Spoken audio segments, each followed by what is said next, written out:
When you think of AI and innovation, and especially understanding your customer in India and around the world, there's a company named SAP, and they have a fantastic little setup over here, SAP House at Davos.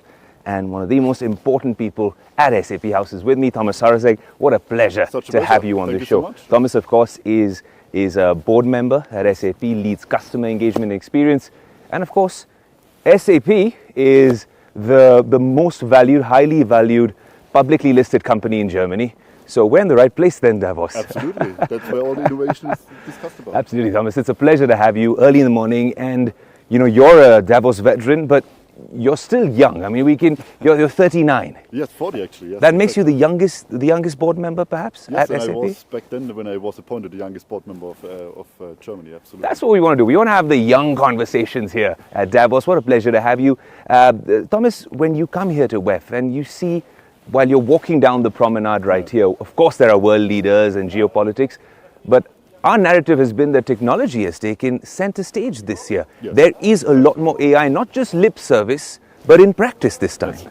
And I think the reality is actually what we clearly see, that AI is changing the lives of people, which means society. And that's a topic where, for sure, in the World Economic Forum, it's not only a business topic, but also for politicians, how to deal with the productivity gains of AI.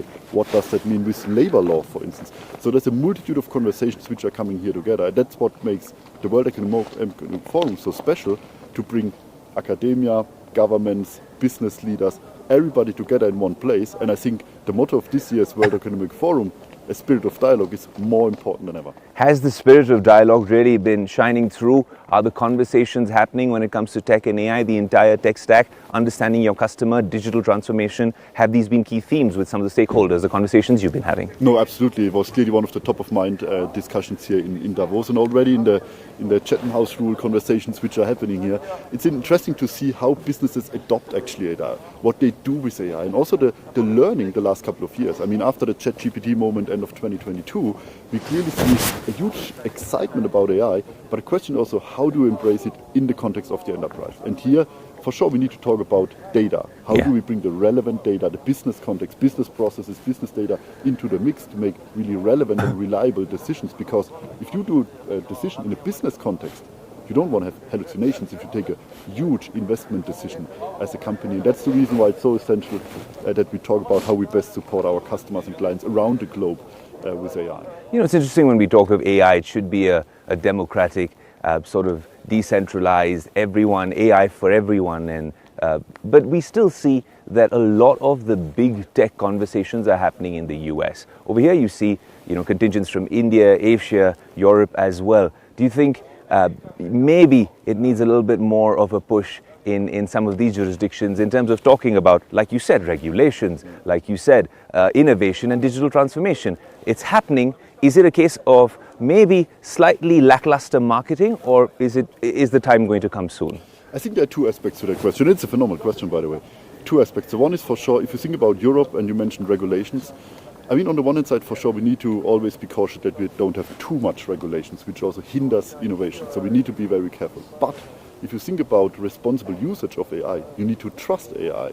And for trust, you need regulations. If you go on the plane, just an example, you trust that this plane is maintained and working, the pilot has a license, it's regulated. That's the reason why you trust to go on a plane, to go into risk exposure. If you want to use AI in simple terms, you need the same, you need to trust AI. And that's the reason some sort of regulations make sense, but we should not overdo it for sure. The second aspect is, to your point, I absolutely see a lot of companies, US companies, coming to Europe, quite frankly, coming to us, asking for partnerships. Right. I mean, OpenAI came to us, asked for, hey, can SAP help to bring OpenAI to Germany?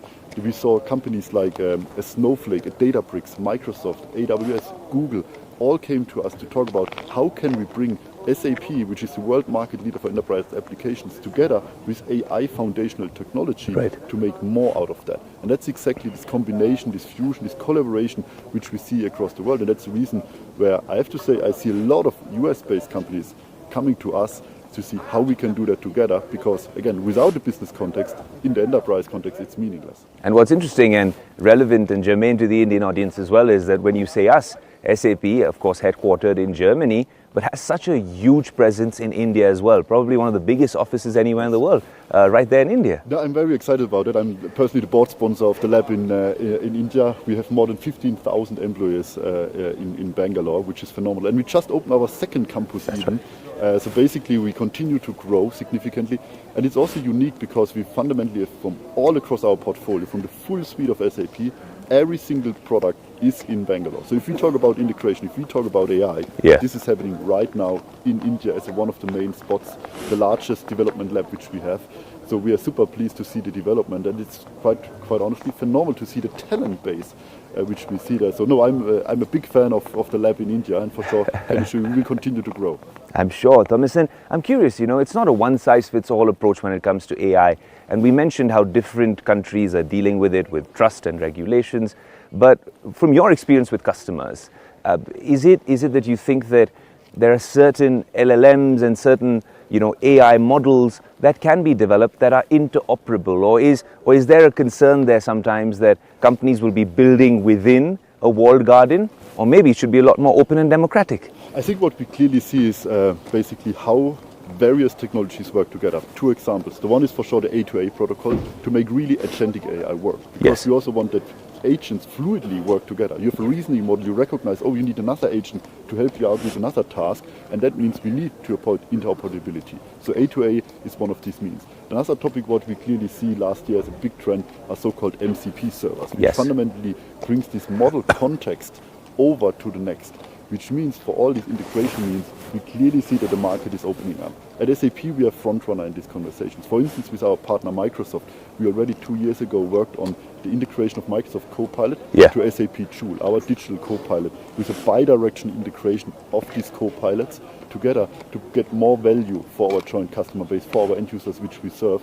And this is something which we clearly see now in the market, how this is evolving. So absolutely we need to bring the things together. There cannot be a firewall around the various aspects, because information needs to fly in an information age which we are in. Thomas, the conversation about AI, the narrative a few years ago was about a hope-based approach versus a fear-based approach. Now things are moving so quickly in AI. I know when you were in India, you did mention, and this was one of the headlines, about how AI is not necessarily taking away jobs, it's augmenting the existing workforce, and it's creating a lot more jobs and efficiencies. Absolutely. Are you still of the same opinion? Absolutely. I'm a deep believer that actually new technology always creates jobs. And if you think about the history, every industrial revolution created more jobs afterwards.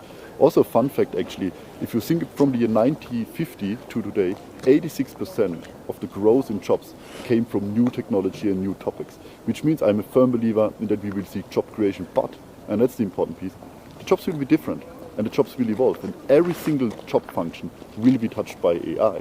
That's absolutely clear. But I think we need to augment, as you mentioned, the human with AI to take it to the next level. And that's what we can do with the power of AI, what we have.